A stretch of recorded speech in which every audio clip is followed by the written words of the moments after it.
पुण्यातील कोरेगाव पार्क जमीन व्यवहार अखेर रद्द करण्यात आलाय। स्वतः उपमुख्यमंत्री अजित पवार यांनी मुंबईत ही घोषणा केली। या प्रकरणाची चौकशी करताना कुणाच्याही दबावाखाली येऊ नका असे स्पष्ट आदेश अधिकाऱ्यांना देण्यात आल्याचं अजित पवारांनी सांगितलंय। ज्यांनी सही केली त्यांच्यावरच गुन्हे दाखल करण्यात आलेत अशी माहिती महसूल मंत्री चंद्रशेखर बावनकुळेंनी दिल्याचं अजित पवारांनी म्हटलंय। पार्थ पवार यांच्यावर गुन्हा दाखल का झाला नाही असा सवाल अजित पवारांना विचारण्यात आला होता। यावर बोलताना चौकशीतून सत्य समोर येईल असं अजित पवारांनी म्हटलंय। जमीन व्यवहार रद्दचा दस्त रजिस्टर झालेला नसल्याचं समोर आले। 7% स्टॅम्प ड्युटी भरल्यानंतरच व्यवहार रद्द होणार। रजिस्टर ऑफिसचं त्रुटीपत्रक झी24 तासच्या हाती लागलंय। पुण्यातील कोरेगाव पार्क जमीन व्यवहारावर GR काढण्यात आलाय। गैरव्यवहार प्रकरणी चौकशी समिती गठीत करण्यात आली आहे। राज्य सरकारने याबाबतचा GR काढलेला आहे। पुण्यातील जमीन खरेदी करताना केवळ दिग्विजय पाटील यांची सही आहे। पार्थ पवार यांचं नाव नसल्यानं गुन्ह्यांमध्ये त्यांचं नाव नसल्याचं स्पष्टीकरण पोलिसांनी दिले। शीतल तेजवानी यांच्या सहभागाबद्दल विचारलं असता तपासात जे निष्पन्न होईल ते स्पष्ट करू असं पोलीस निरीक्षक अनिल विभूते यांनी स्पष्ट केलं। मुंडवा भूखंड गैरव्यवहार प्रकरणातील प्रमुख आरोपी शीतल तेजवानी हिच्या फॅमिलीवर सेवा विकास बँक घोटाळ्याचे आरोप आहे। या घोटाळ्यात या फॅमिलीचा कोरेगाव पार्कातील अलिशान बंगला बँकेने जप्त केला। 200 कोटींच्या याच बँक घोटाळ्यात शीतलचा पती सागर सूर्यवंशीलाही अटक झाली होती। मुंडवा जमीन गैरव्यवहार प्रकरणातील प्रमुख आरोपी शीतल तेजवानी विरोधात गुन्हा दाखल करण्यात आला। ऑक्सफर्ड हॉलमार्क या उच्चभ्रू सोसायटीत ती राहत असल्याची माहिती सूत्रांनी दिली आहे।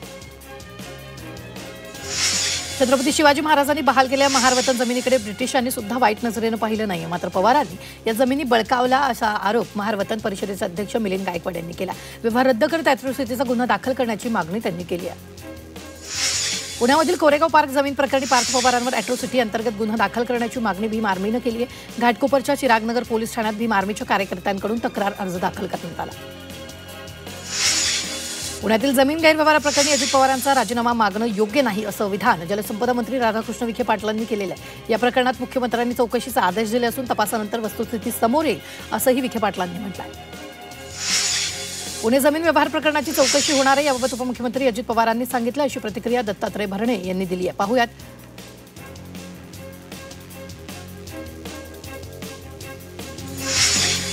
झी24 तासनं उघड केलेल्या पुण्यातील कोरेगाव पार्क जमीन गैरव्यवहाराची राहुल गांधींनीही दखल घेतली आहे। मतचोरी करणाऱ्या सरकारनं जमीन चोरली ट्विट करत राहुल गांधींनी केंद्र आणि राज्य सरकारवर टीका केली आहे। बाप नंबरी बेटा 10 नंबरी पुणे जमीन गैरव्यवहार प्रकरणी काँग्रेसच्या सचिन सावंत यांनी पवार पिता पुत्रावर टीका केली आहे। तर जमीन घोटाळ्याची न्यायालयीन चौकशी व्हावी अशी मागणीही त्यांनी केली आहे।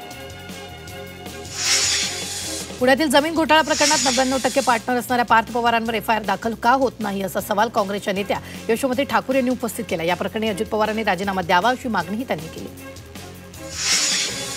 अजित पवारांनी अतिरेक करू नये अन्यथा महाराष्ट्रात नेपाळसारखी स्थिती होईल असा इशारा माजी खासदार राजू शेट्टींनी दिला। तर पार्थ पवारांवर गुन्हा दाखल व्हावा अशी मागणीही त्यांनी केली।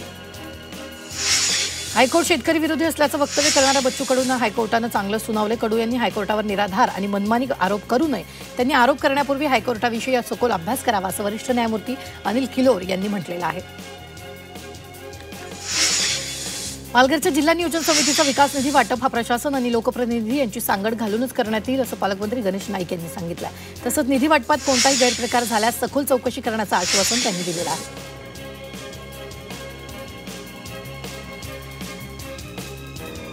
विश्वविजेत्या महिला क्रिकेट संघाशी मुख्यमंत्री देवेंद्र फडणवीस यांनी संवाद साधला। महाराष्ट्रातील महिला खेळाडू आणि प्रशिक्षकांचा महाराष्ट्र सरकारकडून सत्कार करण्यात आला। स्मृती मानधना, जेमिमा रॉड्रिग्ज, राधा यादव आणि प्रशिक्षक अमोल मुजुमदार यांना रोख पारितोषिक देऊन सत्कार करण्यात आला।